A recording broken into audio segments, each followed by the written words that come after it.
नमस्कार, मैं सुमन द्विवेदी अपने इस चैनल में आप सभी का हार्दिक स्वागत एवं अभिनंदन करती हूँ।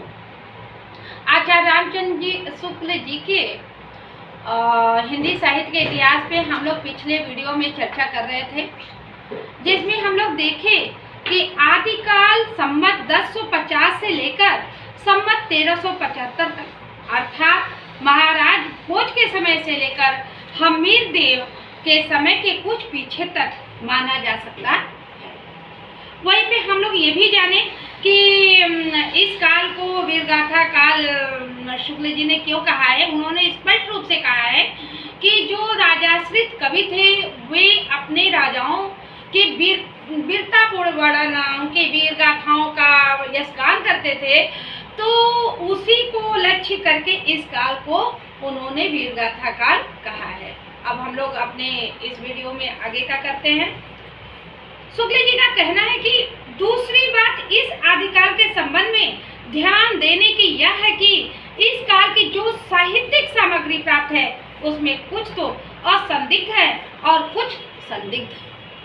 शुक्ल जी ये भी कह रहे हैं कि जो वीरगाथा काल है, जिसे हम आदिकाल कहते हैं, इसमें जो भी हमें साहित्यिक सामग्री प्राप्त है वो पूर्णतः प्रमाणित नहीं है। कुछ तो पूर्ण रूप से प्रमाणित है, लेकिन कुछ अर्ध प्रमाणित है, तो कुछ एकदम ही संदिग्ध है। असंदिग्ध सामग्री जो कुछ प्राप्त है उसकी भाषा अपभ्रंश अर्थात प्राकृताभास, प्राकृत की रूढ़ियों में बहुत कुछ बद्ध मतलब हिंदी है। और शुक्ल जी ये भी कहते हैं कि जो असंदिग्ध सामग्री प्राप्त है, यानी जो प्रमाणित सामग्री प्राप्त है, उसकी भाषा जो है वो अपभ्रंश है। उसकी भाषा कौन सा है? अपभ्रंश है। और इस अपभ्रंश या प्राकृताभास हिंदी का अभिप्राय यह है कि यह उस समय की ठीक बोलचाल की भाषा नहीं है। अब ये भी ध्यान दीजिए कि ये शुक्ल जी ये भी कह रहे हैं कि इस अपभ्रंश, जो अपभ्रंश भाषा में उस समय की जो साहित्यिक सामग्री प्राप्त है, तो इस अपभ्रंश या प्राकृताभास हिंदी का अभिप्राय यह है कि यह उस समय की ठीक बोलचाल की भाषा नहीं है जिस समय की इसकी रचनाएं मिलती हैं, यह उस समय के कवियों की भाषा है। अब शुक्ल जी ये भी ध्यान दीजिएगा कि जो हमें असंदिग्ध यानी प्रामाणिक साहित्यिक सामग्री प्राप्त है वो उस समय की बोलचाल की भाषा नहीं है, बल्कि वो कवियों की भाषा है। कवियों ने काव्य परंपरा के अनुसार साहित्यिक प्राकृत के पुराने शब्द ही लिखे हैं। कवि जो उस समय के कवि लोग थे वो काव्य परंपरा के अनुसार साहित्यिक प्राकृत के पुराने शब्द ही लिखे हैं। और ये भी कह रहे हैं कि विभक्तियां, कारक चिन्ह और क्रियाओं के रूप आदि भी बहुत कुछ अपने समय से कई सौ वर्ष पुराने रखे हैं। बोलचाल की भाषा घिस घिसाकर बिल्कुल जिस रूप में आ गई थी, सारा वही रूप न लेकर कवि और चारण आदि की भाषा का बहुत कुछ वह रूप व्यवहार में लाते थे जो उनसे 100 वर्ष पहले से कवि परंपरा रखती चली आई थी। यहाँ एक ध्यान देने लायक बात है, यानी ध्यान देने योग्य बातें हैं कि शुक्ल जी ये कह रहे हैं कि बोलचाल की भाषा घिस घिसा कर बिल्कुल जिस रूप में आई थी, यानी उस समय जो बोलचाल की भाषा प्रचलित हो गई थी, सारा वही रूप न लेकर कवि और चारण, वो पूर्ण रूप से कवि और चारण अपने साहित्यिक सामग्री में नहीं रखते थे, सारा वही रूप न लेकर कवि और चारण आदि भाषा का बहुत कुछ वह रूप व्यवहार में लाते थे जो उनसे 100 वर्ष पहले कवि परंपरा रखती चली आती थी। आगे उन्होंने कहा है कि अपभ्रंश के जो नमूने हमें पदों में मिलते हैं वे उस काव्य भाषा के हैं जो अपने पुरानेपन के कारण बोलने की भाषा से कुछ अलग बहुत दिनों तक आदिकाल के अंत क्या उसके कुछ पीछे तक पोथियों में चलती रही। फिर से देख लीजिए, अपभ्रंश के जो नमूने हमें पदों में मिलते हैं, पद अभी पीछे वीडियो में बताया गया था कि पद, गद्य और चंपू, तो पद तो यही वो बोल रहे हैं कि अपभ्रंश के जो नमूने हमें पदों में मिलते हैं वे काव्य भाषा के हैं। वे कौन से भाषा के हैं? काव्य भाषा के हैं, जो अपने पुरानेपन के कारण बोलने की भाषा से कुछ अलग बहुत दिनों तक आदिकाल के अंत क्या उसके कुछ पीछे तक पोथियों में चलती रही।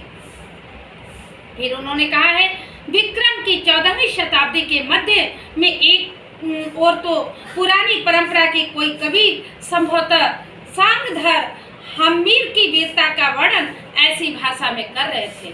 उन्होंने यहाँ पे एक बताया भी है कि विक्रम की 14वीं शताब्दी के मध्य में एक और तो पुरानी परंपरा के कोई कवि संभवतः सांगधर हम्मीर की वीरता का वर्णन ऐसी भाषा में कर रहे थे। अब वो क्या कर रहे हैं देखिए, चलिए वीर हम्मीर पाव भर में इर कंपई, चलिए वीर हम्मीर पाव भर में इर कंपई, दिगमण रह अंधार धूल सुर रह अच्छा इह, दिगमग रह अंधार धूल सूर रह अच्छा इह। तो दूसरी ओर खुसरो मियाँ दिल्ली में बैठे ऐसी बोलचाल की भाषा में पहेलियां और मुकरियां कह रहे थे। एक और तो हमीर की वीरता का वर्णन हो रहा था और दूसरी ओर खुसरो मियाँ जो है वो दिल्ली में बैठ के ऐसी बोलचाल की भाषा में पहेलियां और मुकरियां कह रहे थे। वो बोलचाल की भाषा में कह रहे थे। क्या कह रहे हैं वो बोलचाल की भाषा में? एक नार ने अचरज किया, सांप मार पिंजरे में दिया। एक नार ने अचरज किया, सांप मार पिंजरे में दिया। इसी प्रकार 15वीं शताब्दी में एक और तो विद्यापति बोलचाल की मैथिली के अतिरिक्त इस प्रकार के प्राकृताभास पुरानी काव्य भाषा में भी भनते रहे। वो क्या कह रहे हैं देख लीजिए।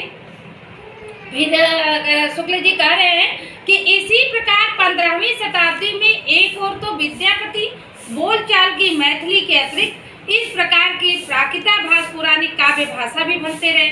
और वो क्या बोल रहे हैं, बाल चंद भी जावही भाषा, बाल चंद भी जावही भाषा और दूह नहीं लग गई दुज्जन हासा।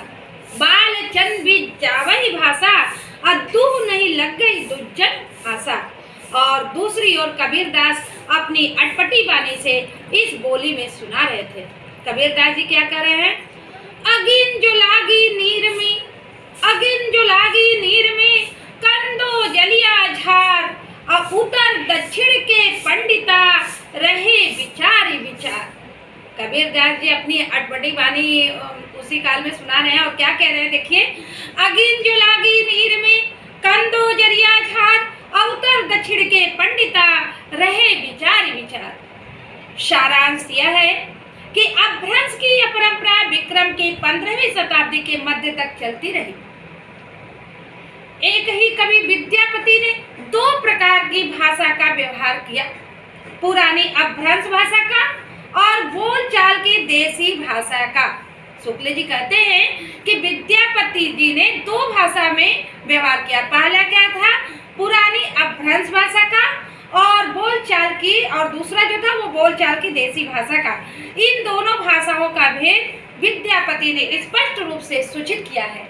क्या कहते हैं, देसिल बयाना सब जन मिठा, देसिल बयाना सब जन मिठा, अति तैसन जपो अवहट्ठा, ते तैसन जपो अवहट्ठा।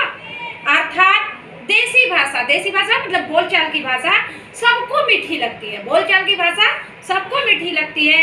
इससे वैसा ही अपभ्रंश यानी देसी भाषा मिला हुआ मैं कहता हूँ। विद्यापति ने अपभ्रंश से भिन्न प्रचलित बोलचाल की भाषा को देसी भाषा कहा है। विद्यापति ने अपभ्रंश से भिन्न प्रचलित बोलचाल की भाषा को देसी भाषा कहा है। अतः हम भी इसी अर्थ में इस शब्द का प्रयोग कहीं कहीं आवश्यकता अनुसार करेंगे। शुक्ल जी कह रहे हैं कि हम भी इस अर्थ में इस शब्द का प्रयोग कहीं कहीं आवश्यकता अनुसार करेंगे।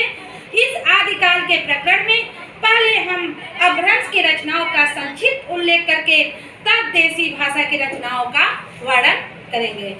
तो इसी के साथ मैं अपनी वाणी को विराम देना चाहूँगी, लेकिन मैं अवश्य आपसे कहूँगी कि आपको अगर ये वीडियो अच्छा लगे तो प्लीज़ आप इसे अधिक से अधिक लाइक करिए, शेयर करिए और सब्सक्राइब करना मत भूलिए।